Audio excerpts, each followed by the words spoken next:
I just want to point out that to make this review, I had to go back and re-watch my gameplay footage, and that's 17 hours from start to finish, going through it and making notes.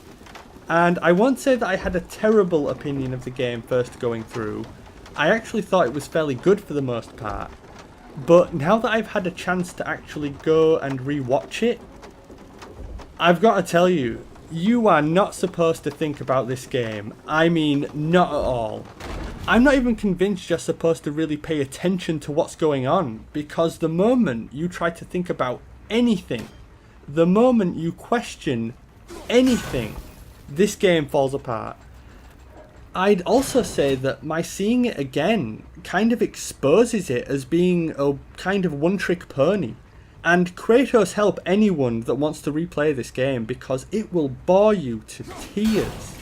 So much of the game is focused on the mysteries and the twists of the here and now, not really delving into anything meaningful or insightful, so when you know all of it, as little as there is to know, there's nothing to keep you invested on further playthroughs.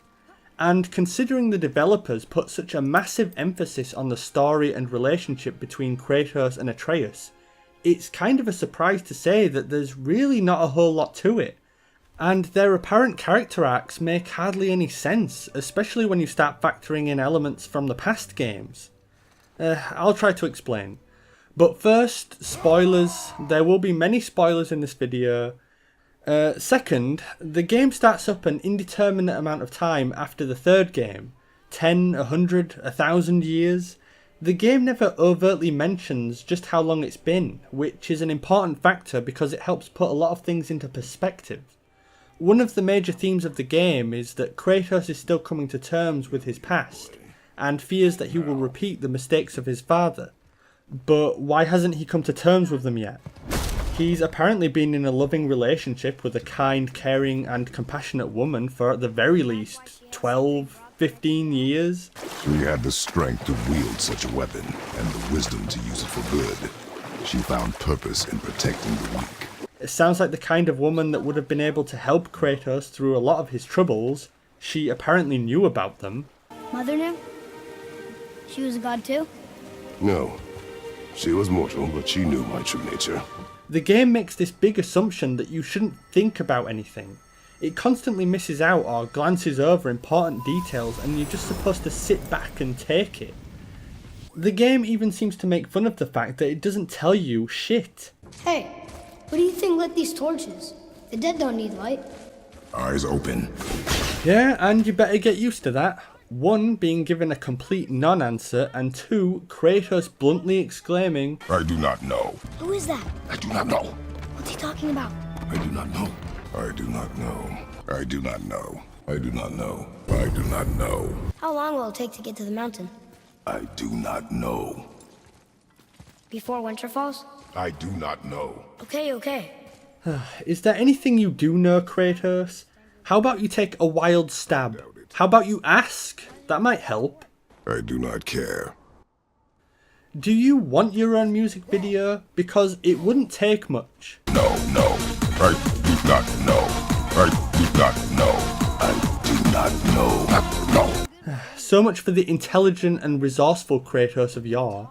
Maybe if you had a better idea of what was going on, you might be able to make rational and informed decisions on what to do next. You know, take some damn initiative instead of being led around like a sheep the whole game. Although, that might be giving the story a little bit too much credit. Even when it does have the courtesy to tell you anything, it's almost always complete nonsense or just raises further questions. Like, for example, these two arseholes. Our resident faithful comic relief dwarven blacksmiths. They follow you endlessly throughout the game, even to places they shouldn't be able to. Well, this is actually one of the few questions that Kratos does in fact want answering. How are you here before us, dwarf? We were told our path was the only one between realms. And the response? Oh, all right. It's magic. Are you happy now? Brock? But how did you... None of your fucking business. Well, that's fitting. Very fitting indeed. Indeed. Indeed. But eventually, 10 hours later or something, you do actually get an answer. You can be invisible? More like I can step into the realm between realms. Into the space between spaces. And your mind doesn't understand what it's seeing, so it sees nothing at all.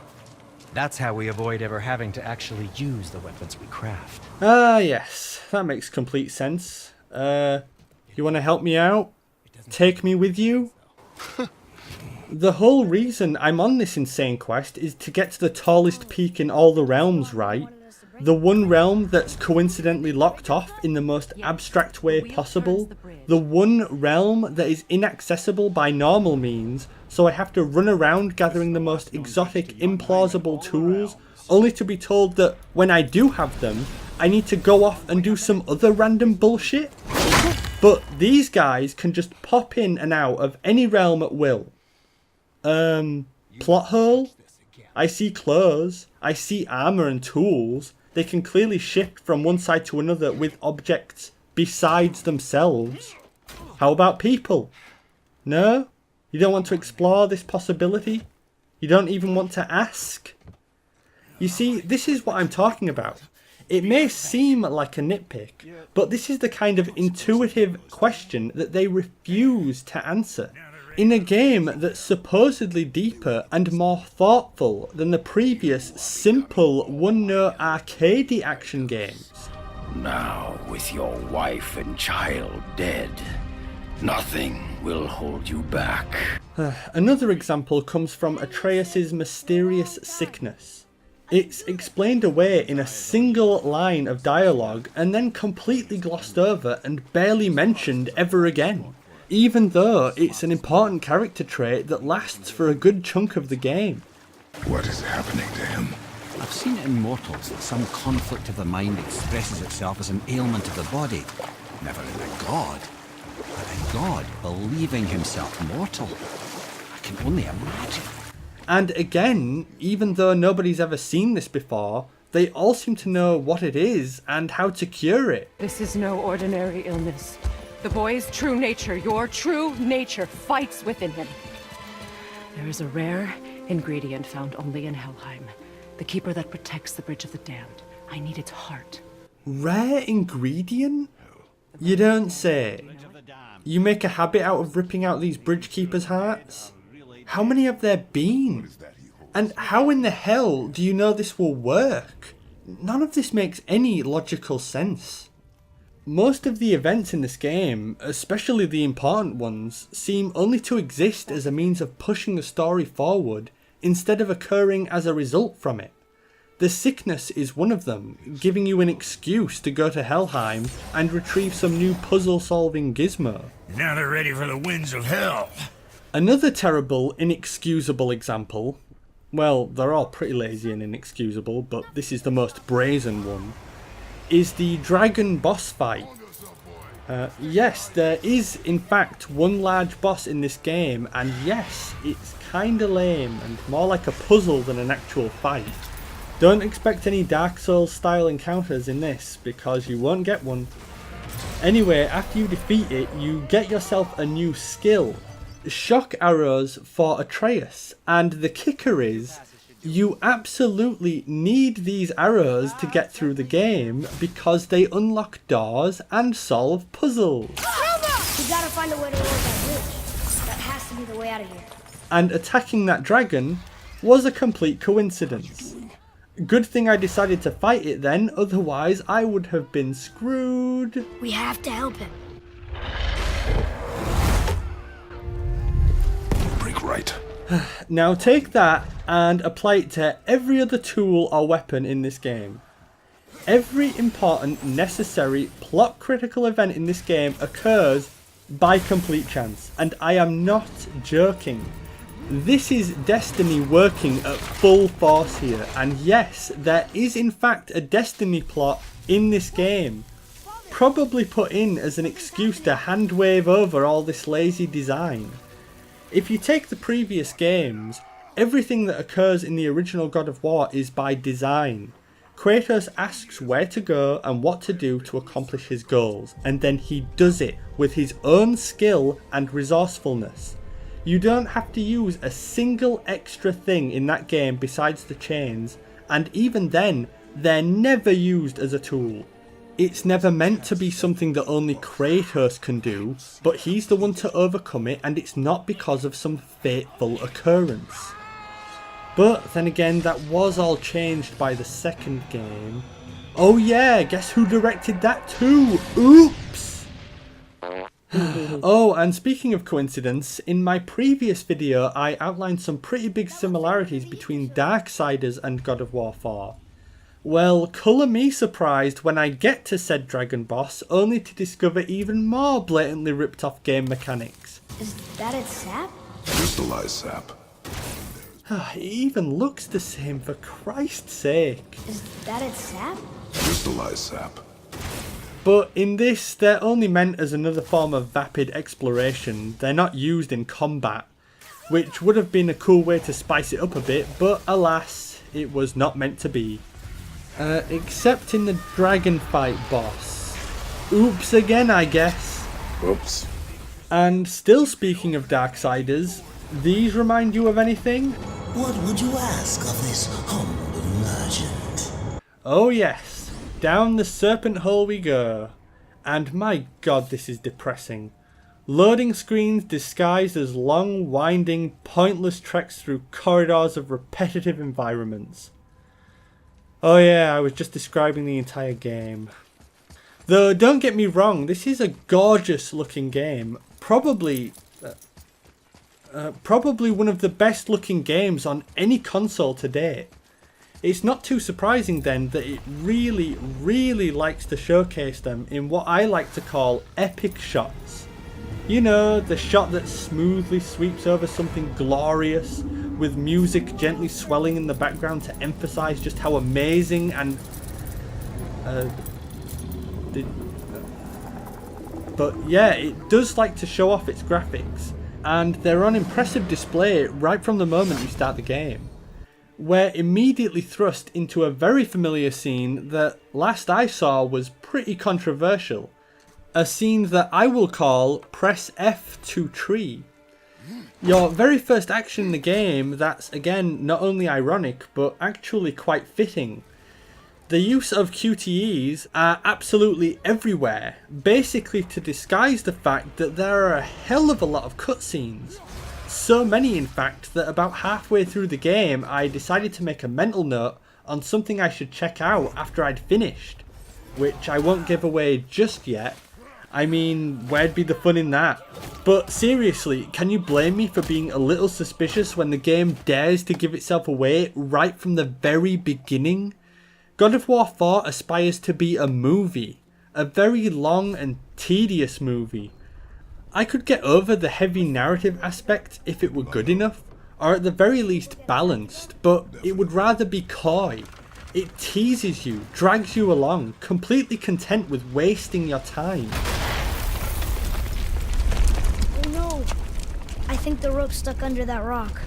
Often, well, most of the time, you are mindlessly trudging your way through long hallways for the sole purpose of exposition. And it doesn't matter where you are. On a river, climbing a mountain, through a tunnel, it's all the same. But is this exposition helpful or informative? Not really. Does it have a point? No. Besides keeping you from going crazy. Travelling through these segments after the dialogue has already been triggered is one of the most soul-crushing parts of this game, and it makes you realise just how truly boring it is without it.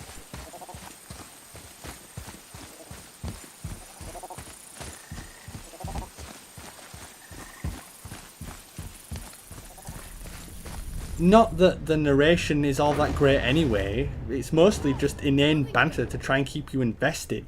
Hey, when we get to the summit, how far do you think we'll be able to see? The lake? The world serpent? Our house? We will see when we get there. I mean, there's only so much the lavish sets can do. It's basically... What is it, boy? Oh, every time I look at it, I keep hearing that sound. I hear nothing. Anyway, Kratos and Atreus. The 2 main characters out of 6, I think? There aren't too many, so it would figure that they'd be able to get them right? Well, not really. I'm sorry? The game would pretend that both of them go through some kind of growth, but it makes little sense and feels completely unnatural. Atreus is depicted as a wide-eyed, caring and considerate person. Very naive, but through that naivety he is able to form bonds with other characters very easily, while Kratos distrusts all of them. Which is fair enough. Now, Atreus maintains this attitude for the majority of the game, about 14 hours of my playthrough, and over this time builds friendships with most of the main characters. It's also around this point that Atreus finds out about his godhood, and in that moment, there's a complete 180 character shift. I wish I'd known I was a god in Alfheim. I wouldn't have felt so bad about killing so many elves. And this shift comes out of absolutely nowhere and is really never explained beyond the obvious justification that he becomes arrogant. I see. Yeah! We're sick of hearing about little people's little problems!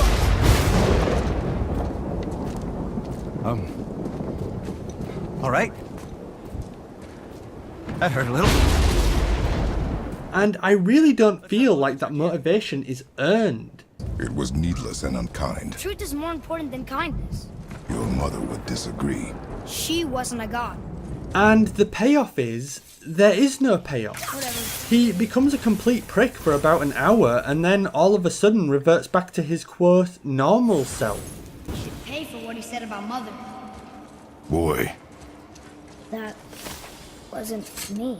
Almost as if Atreus' little mood swing was deliberately manufactured crap in order to waste your time and put you off track again. What did you do? We are here because of you, boy. Never forget that. And Atreus never apologises to Sindri, by the way. He barely even mentions it. That's some character growth. That hurt a little. It would have made more sense if Atreus had been distant from the beginning and had a natural arc. Whatever. Him hating and distrusting Kratos because of his absence, and lashing out at the world around him because of the death of his mother. Why?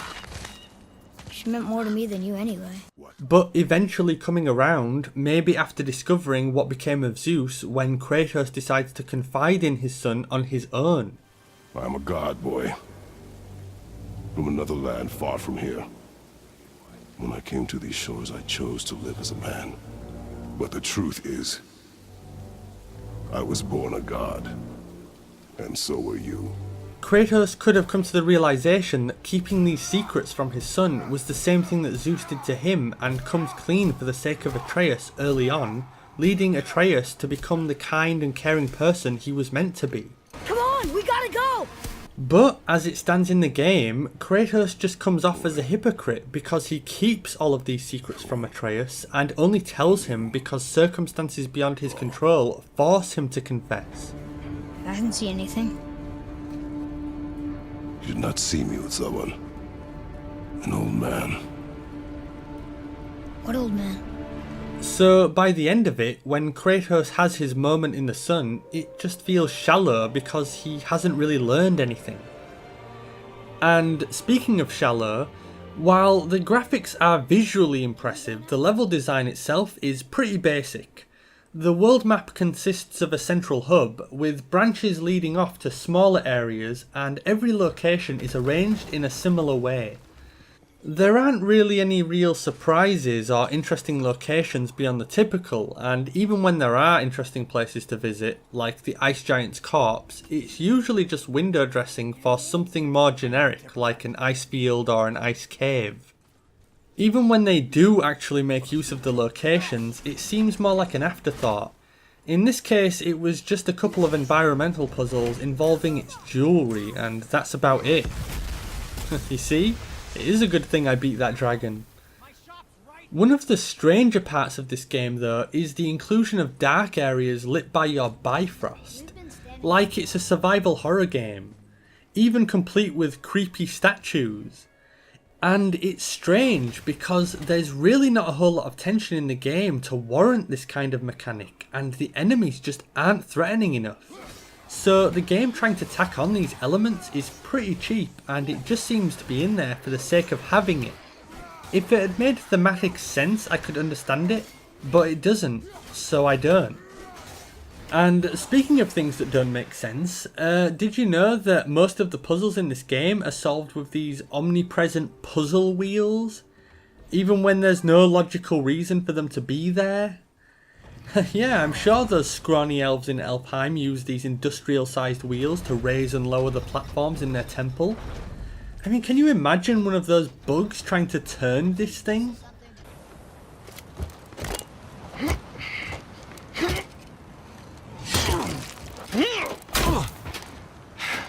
But they're not just here, they're everywhere. In all the realms. In the most hidden corners of the most secret rooms. They're even on boats, and these things control everything. Why are they here? Who built them? What are these? Puzzle windmills? Purpose-built for Kratos, apparently. Who besides Kratos and his magical boomerang axe could ever possibly use them?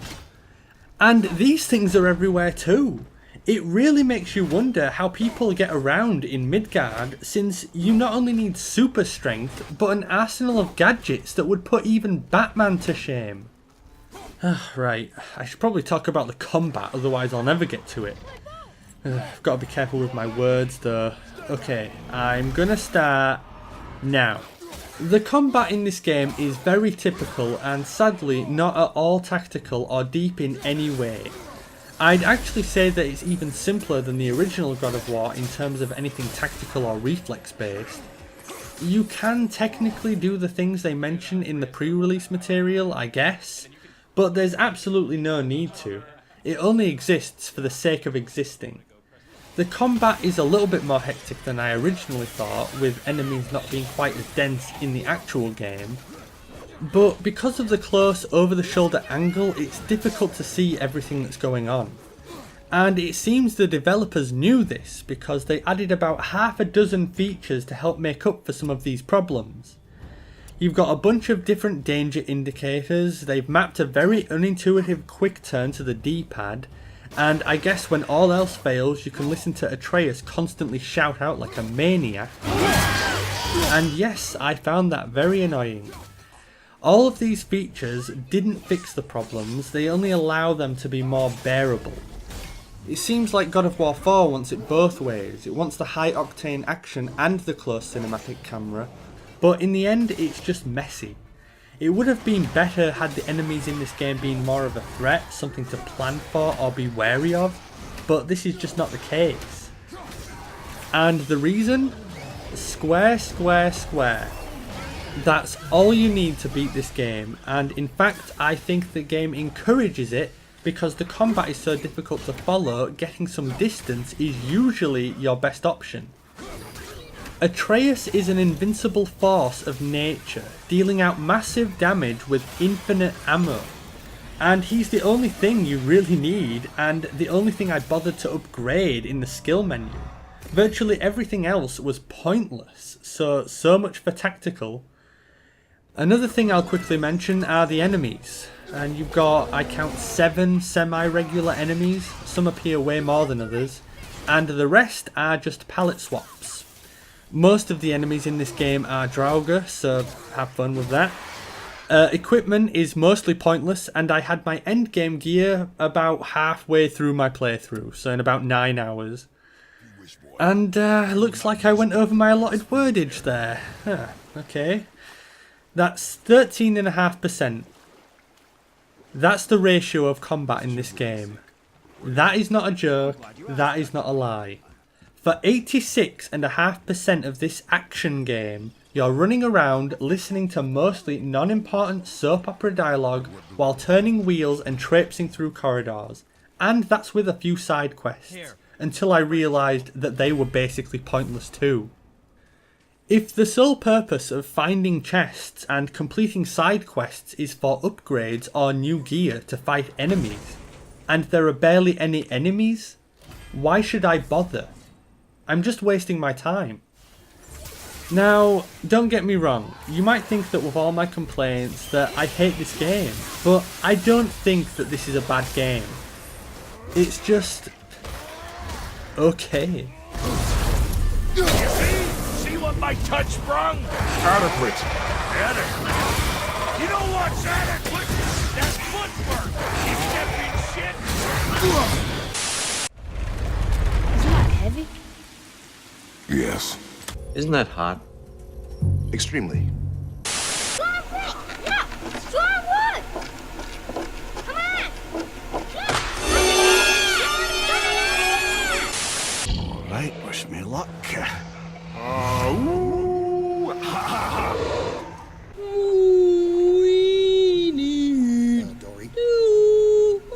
What are you doing? What are you doing? Are you sure you speak well? You said there are consequences to killing a god. You used the blades to kill one. You used the blades to kill one. You used the blades to kill one. I said no. But we're gods. We can do whatever we want. I don't have to listen to this. I am a god. Oh, yeah? Yeah. Yeah? Yeah. Yeah? Yeah. I don't have to listen to this. I'm a god. What is that? I feel. If we don't find a way out of this soon, I'm gonna lose it. Lose it. It means go crazy. Nuts. Insane. Bonzo. No longer in possession of one's faculties. 3 fries short of a happy meal. Wacko!